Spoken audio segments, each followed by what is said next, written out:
Thank you for listening to Shulchanaruchharav.com.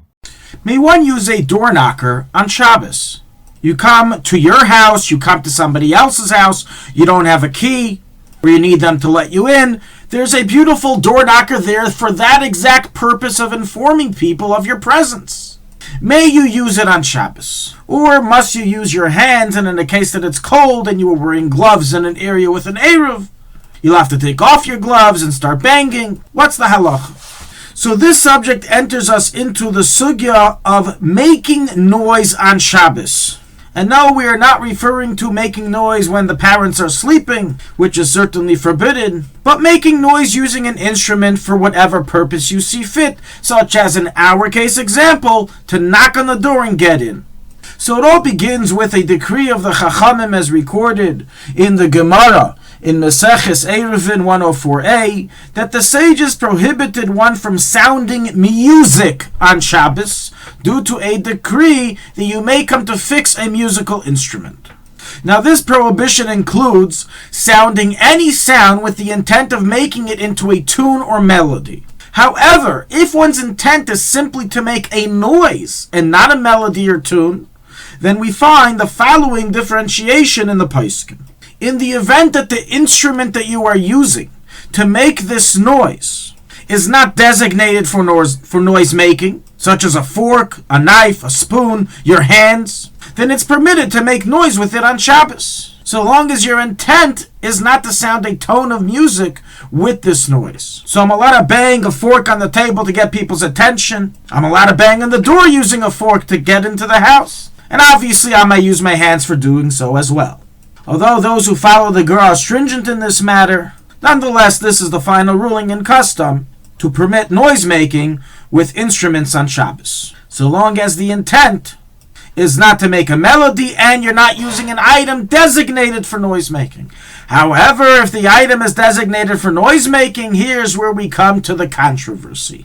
Some poskim are of the opinion there's still no prohibition and no issue with using it. As once again from the Gemara and Rishonim, the entire Isser of noise making on Shabbos is when you're doing so to sound music, a melody, a tune. To just make noise, it's mutter, so what difference does it make what you're using to make that permitted noise? It is designated, it's not designated. And therefore, according to this opinion, it would be completely permitted to use a door knocker on Shabbos. As is the purpose of a door knocker, to make a tune and a sound of music, it's to make noise, to bang. So while even they will agree that it's usher to bang it in a way that you made a tune out of it, such as to do. However, just to bang it like this is certainly no prohibition at all. So is the implied ruling of the Machab in the Shulchanaruch 338.1, who does not make any differentiation of this matter, and so understands in his opinion many of the Achreinim. However, the Ramah immediately in that sif then mentions that there is an opinion who holds that when do the sages allow making noise on Shabbos with an instrument, even though you're not making music, if the instrument isn't designated for that purpose. But if it is designated for that purpose, then the Chachamim extended the decree to prohibit it as well.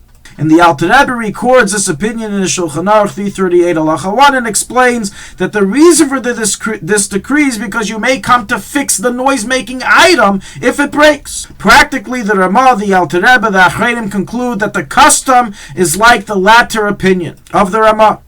And therefore they all rule that it is forbidden for one to use a door knocker to knock on a door on Shabbos, even though you have no intent to sound a tune or melody. And therefore they write that when the shamish comes to knock on doors, as it used to be back in the day to bring people to shul, he would not be allowed to use the set door knocker on the door, or the set hammer, and rather he would have to knock using his hands, and that so is the minhag. So to summarize, while everybody agrees that it's forbidden to make a melody or music on Shabbos using an instrument, it is debated as to whether it is forbidden to make a noise on Shabbos using an instrument if that instrument is designated for noise-making purposes.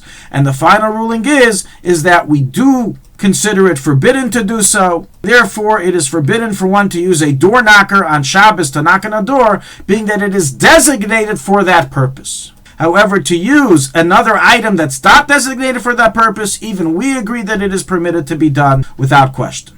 Now, what about the Sfardim? We said earlier that the Mechaber seems to be saying, like he's lenient, that it's permitted, and it's only the Ramah who argues. So indeed, some Sephardi poskim rule that for Sephardim this is not prohibited at all. It is permitted for them to use a door knocker on Shabbos, although other Sephardi poskim are stringent, and every person should follow his Rav. However, for Ashkenazim, there is no question in this matter that it is forbidden to use a door knocker on Shabbos. Now, what do you do if you can't enter the home without using the door knocker, such as nobody can hear you when you're knocking with your hand? So some poskim rule that in such a case you're allowed to be lenient like the first opinion and use the door knocker, although others are stringent even in such a case, and practically the best thing is to try to kick the door or find another way to get their attention of the people inside so they open up for you. Thank you for listening to Shulchanaruchharav.com. Our free services of making Torah knowledge available to the public depends on donors like you. Please help us continue our work through making even a small contribution at www.shulchanaruchharav.com under the Daily Halacha Dedication section or in the subscription page. Also, check out our online courses and many Sefarim available for purchase that will both enhance your Torah knowledge and help support our work.